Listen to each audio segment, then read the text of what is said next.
Will Brexit decide the legendary towel fight between Germans and British? In any case, the tabloid press is furious again because the EU is allegedly harassing vacationers from the island, and precisely those who spent the whole summer in Italy, Spain or France. Or at least they did so far. From January 1st, the British are allowed to stay in the European Union for a maximum of 90 days at a time within a 180 days period. Otherwise, they will have to leave the country, may have to pay a fine, or may even be subject to a Schengen entry ban. Such rules also apply to other non-EU countries, for example Australia. The official advice of the British government says, from January 1st, 2021, you can travel to other Schengen countries for up to 90 days within a 180-day period without needing a visa. For the British, the fourth largest vacationing nation in the world, and that's calculated in terms of spending behind China, the USA and Germany, this has sometimes devastating consequences. This affects around 500,000 British long-term holiday makers who, for example, have a holiday home in Spain, Greece, Cyprus or Italy that they live in during the cold season. And while some groups are now fighting for changes in the law and demanding 6-month vacation, there are currently only two ways out of this misery. A work permit, a visa for the European Union, or an application for permanent residence in the holiday home country. But that goes hand in hand with additional taxes and the elimination of commissions from the National Health Service, the NHS. For many, that's not an option. They insist on a longer right to vacation, reports the British Daily Mail. The main argument of the travel disappointed?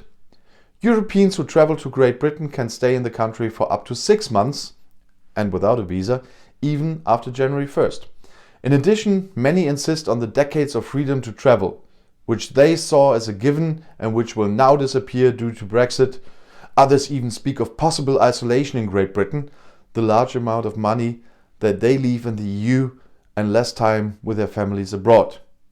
The fun part on this is many of those voted pro-leave in the referendum.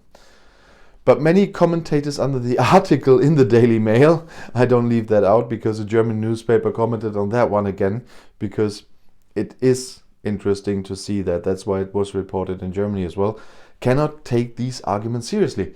Rather, they break down the surprise of permanent vacationers. After all of this has been known since 2016, when the majority of the British voted pro-Brexit, and thus for the consequences of leaving the EU. I have to correct myself, the majority of the people who went to vote voted for Brexit, not the majority of the British. So just a few samples of the comments. Yes, you voted for it. Why do you think you should be exempt from the rules? Or another, seriously, what did you expect? I bet half of them voted for Brexit. And the third one, the people voted for Brexit. Didn't you get that things would change? And the last of this group, the stupid thing we voted for has dire consequences? Who would have guessed that? Others do not understand the displeasure of the privileged who can afford a house in another EU country and more than 3 months of vacation at a time. So there are few of them too. The stress of having more than one house, only 3 months of vacation. How will you survive this? And another, what a shame, what a big problem for the privileged elite. They have to apply for a visa to live 100% in their loopholes. And if you want to stay informed now, please subscribe to my channel. I'll see you in my next video. Viel Spaß!